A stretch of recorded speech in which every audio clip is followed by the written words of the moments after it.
As y'all can tell by the title and the thumbnail of the video, I'm gonna tell y'all a few ways to improve your shooting skills. Well, I'm gonna try to help. A lot of people I've already tried that didn't help with, so I'm gonna try to help y'all out by the ways I do it and the ways I've heard the best ways to do it. So let's just go ahead and jump into it. The first major way that I've seen people like myself, and a lot of ways that I've seen people do it, the way that you draw back. The way that you're supposed to draw back, a lot of people know it too. You're supposed to pull your elbow up about just at the top of your head and draw back that way and then mount yourself. But the way that I've seen a lot of people do it, including Carter, Austin, and a few others, they'll like pull their elbow down and draw back like that. Now, a lot of people learn that way, and I'm not very much against it. Just, it'll tear up a lot of muscles right here in your shoulder and in your back muscles, because you're doing all that pulling down, especially if you're pulling a lot of weight. If you're not pulling much weight, then it's not too bad. And if you're not shooting much, then I wouldn't take much of this, because if you don't shoot much, then it's okay to do a few things wrong, like if you're just shooting while hunting and that kind of stuff. And if you can draw back pretty straight doing like that and not make too much movement while you're hunting, then by all means go for it. But if you want to do it the right way, like if you shoot tournaments and that kind of stuff, or want to get into shooting a lot, just stick that elbow as high up in the air as you can and draw back from there, because then it does a good bit. That's the major thing I've seen. I've also seen many people, which this is about normal, you just stick your arm out and kind of draw. That's not bad at all. I would do that, or stick your arm way in the air. I put mine about like the inside of my elbow is about dragging right across my eyebrow, the top of my eyebrow. So y'all do it however is comfortable to you if you don't shoot much. Other than that, I would do it pretty much the right way. So I would definitely critique your drawing if you shoot a lot, or you're gonna mess some muscles. The next main thing I'd really like to help y'all out with is the thing I've seen a lot of people do, and it messes up your shooting a lot if you're not shooting a consistent group. This is probably why. And your anchoring has a lot to do with it. Because I mean, the way I do it, and a lot of people do it, they'll just like mount their nose on the edge of it to where your nose is right on the tip of the line, right on the tip of your lost my train of thought, your string. Put it where your nose is, like right on the tip of your nose is on the right here on the string, and it gives you a good marker. But the way I used to do it, and somebody showed me how to do it the right way, and it helped me out a lot, I used to just like put it like this and get it to where I could look through the sight real good and just go from there. The main problem is, look where the fletchings are on my mouth.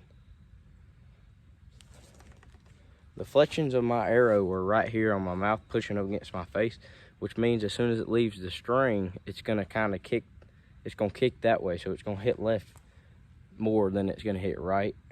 Mainly, it's just gonna be off whack the whole time.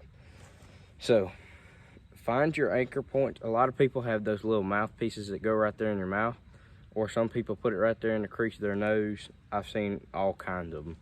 More people put them in the crease of their mouth, so that you can mount your nose and your mouth piece together.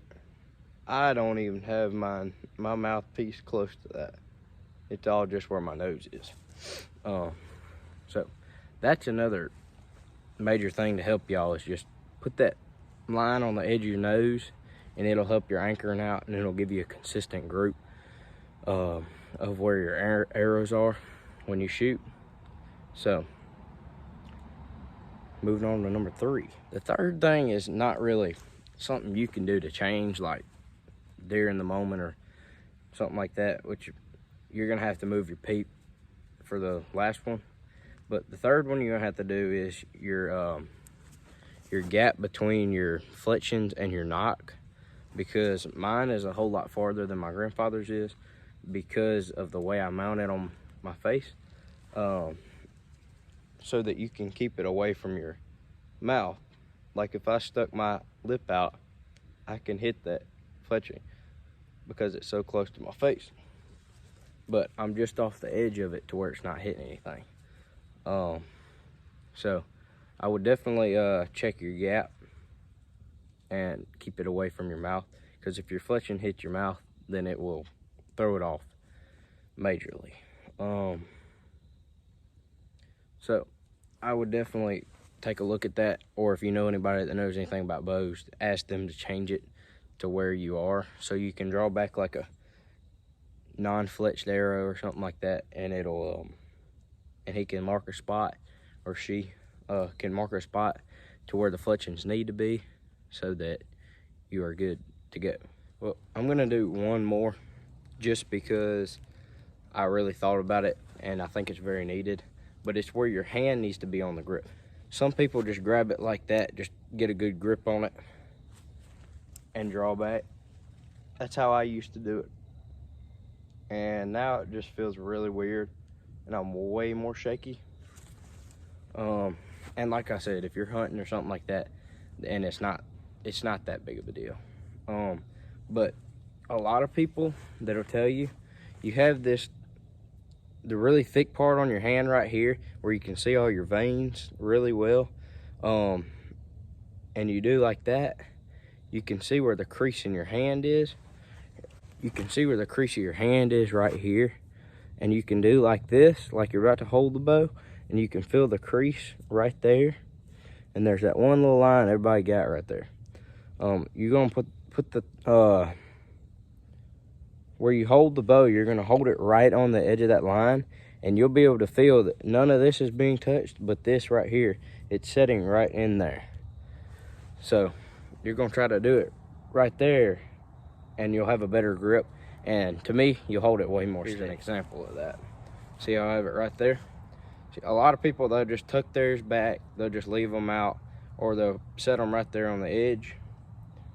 I mean, I do them all kinds of different ways, but if you can see my hand, oh, you can see my stabilizer. I have my hand right where I need it. I can do it like that, or I can do it like that. And it'll keep you holding it way more steady.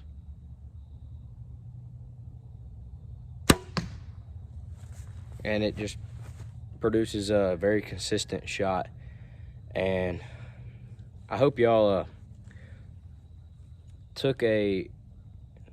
sorry, I'm putting my sight back on where I have my hunting sight at. I hope y'all take a lot from this video. Let me know in the comments below if y'all want to know anything else. And I have a question and answering video coming up soon. So if y'all have any questions like what my bow setup is, I have a VXR, if y'all can't tell. So y'all let me know if y'all have any questions below, and let me know how I did on this video, and if y'all want to see any more like this. Stay tuned, and I'll catch y'all on the next one.